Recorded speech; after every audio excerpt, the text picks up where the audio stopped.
السلام علیکم ورحمۃ اللہ وبرکاتہ۔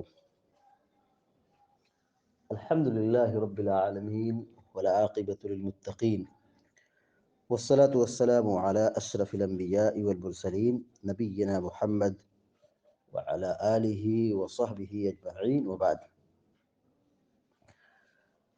فعن ابی ہریرۃ رضی اللہ تعالی عنہ قال قال رسول اللہ صلی اللہ علیہ وسلم اذا استيقظ احدكم من منامه فليستنثر ثلاثا فإن الشیطان یبیت علی خیشومہ متفق علیہ۔ بلوغ المرام من ادلۃ الاحکام کی حدیث نمبر 34 ابھی آپ کے سامنے پڑھی گئی ہے۔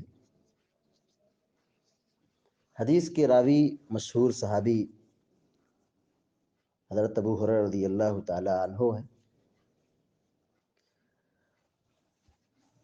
وہ روایت کرتے ہیں کہ اللہ کے رسول صلی اللہ علیہ وسلم نے فرمایا اذا استيقظ احدكم من منامه فليستنثر ثلاثا فإن الشیطان یبیت علی خیشومہ۔ اذا مانے جب، اذا مانے جب، استيقظ، استيقظ مانا ہوگا نیند سے بیدار ہونا، جاگنا۔ استيقظ مانے جاگنا، نیند سے بیدار ہونا، یعنی سوئے تھے، نیند سے اٹھ گئے، جاگ گئے، اس کو عربی میں کہتے ہیں استيقظ، وہ جاگ گیا، بیدار ہو گیا۔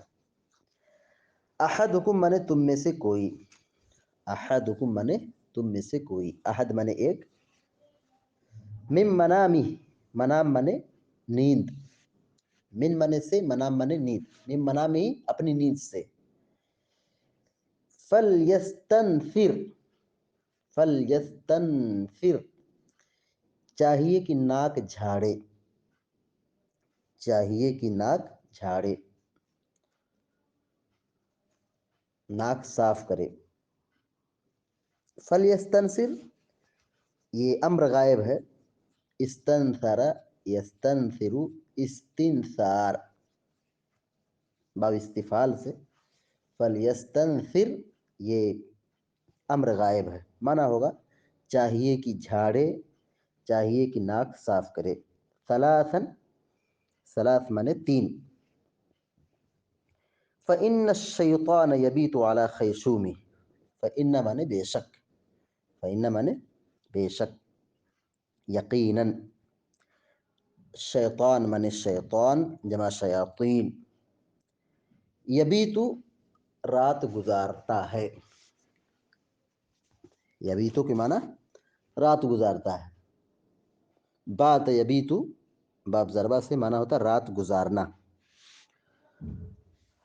علی مانے پر، علی مانے پر،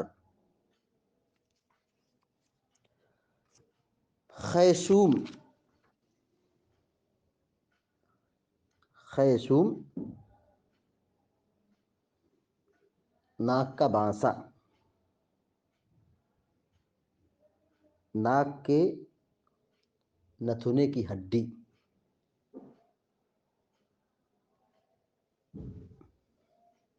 خیشوم مانے ناک کا بانسا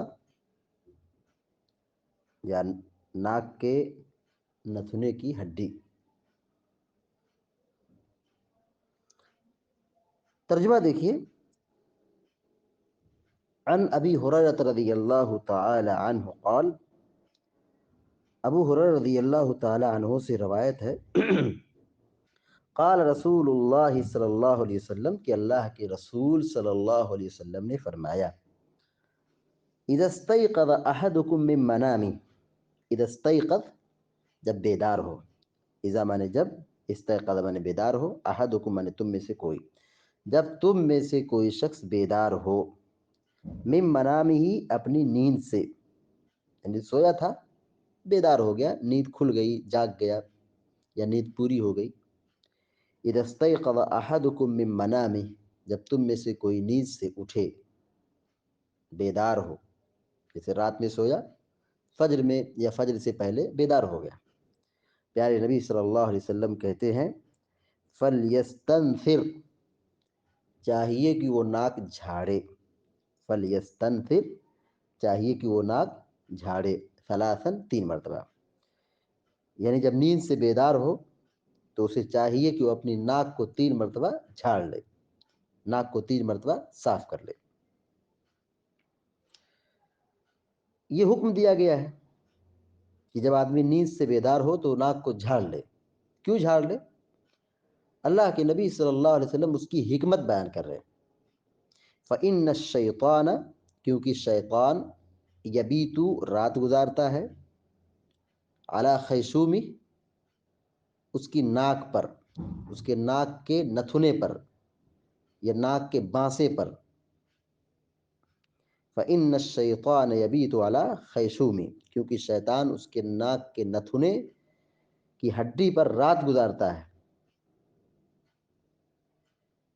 کیونکہ شیطان یہ گندگی پسند ہے، شیطان جو ہے یہ گندگی پسند ہے، یعنی گندگی علاقہ جو ہے اس کو بہت پسند آتا ہے۔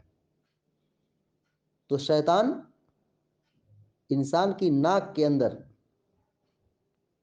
رات گزارتا ہے، وہاں پہ رہتا ہے گندگی کی جگہ پر۔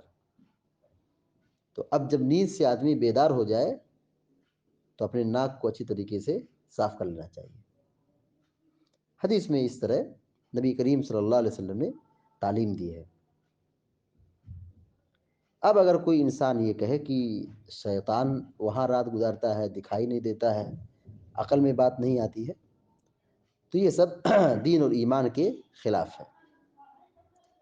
ہماری شریعت میں، احادیث میں اللہ کے نبی صلی اللہ علیہ وسلم نے جس طریقے سے اس کی وضاحت فرما دی ہے، تعلیم دے دی ہے، اس میں اعتراض نہیں کرنا ہے، اس میں اعتراض نہیں کرنا ہے، اس کو تسلیم کرنا ہے۔ اسی کو ایمان کہا جاتا ہے۔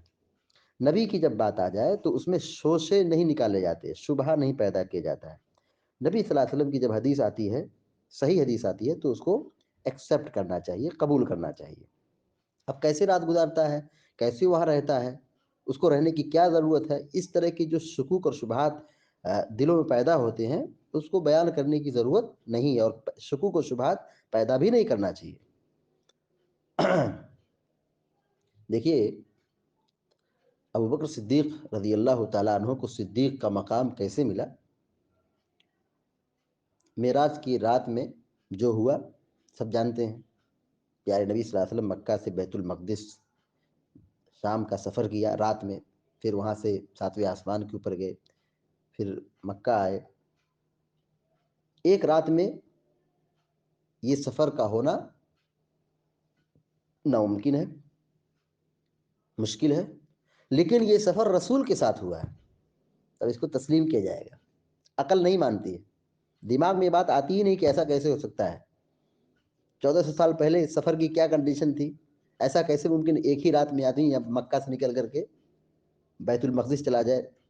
1300 کلومیٹر کی دوری ہے، جبکہ اس زمانے میں لوگ دن بھر چلتے تھے تو 30 کلومیٹر، 40 کلومیٹر، 50 کلومیٹر، 60 کلومیٹر چلتے تھے، اس سے زیادہ چل ہی نہیں پاتے تھے۔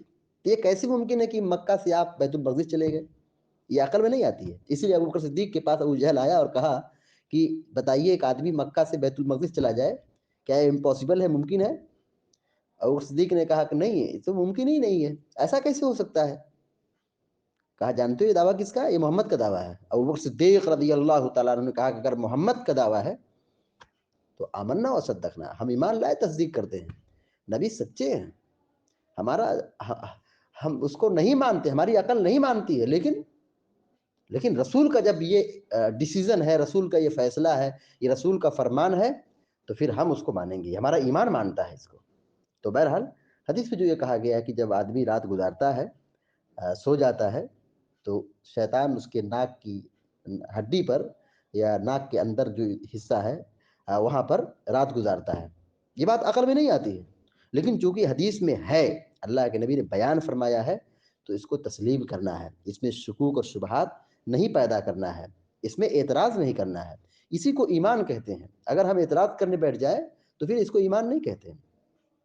تو حدیث میں یہ تعلیم دی گئی ہے کہ جب آدمی نیند سے بیدار ہو تو نیند سے بیدار ہونے کے بعد وہ اپنی ناک کو 3 مرتبہ جھاڑ لے.